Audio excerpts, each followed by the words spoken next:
এক ব্রাহ্মভক্ত ঠাকুরকে বলছেন, মহাশয়, পাহাড়ি বাবার নিজের ঘরে আপনার ফটোগ্রাফ রেখে দিয়েছেন। ঠাকুর ঈষৎ হাস্য করিয়া নিজের দেহের দিকে অঙ্গুলি নির্দেশ করিয়া বলিলেন, খোলটা? বালিশ ও তার খোলটা, দেহি ও দেহ। ঠাকুর বলছেন, দেহ বিনশ্বর, থাকবে না। দেহের ভিতরে যিনি দেহি তিনি অবিনাশী।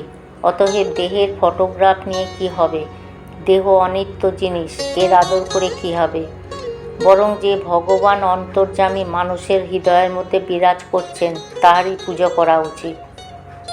ঠাকুর একটু প্রকৃতিস্থ হইয়াছেন, আবার বলছেন, তবে একটি কথা আছে, ভক্তের হৃদয়ে তার অবস্থান।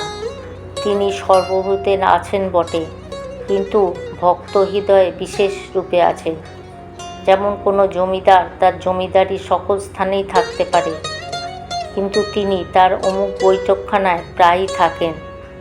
তাই ঠাকুর বলছেন, ভক্তের হৃদয়ে ভগবানের বৈঠকখানা।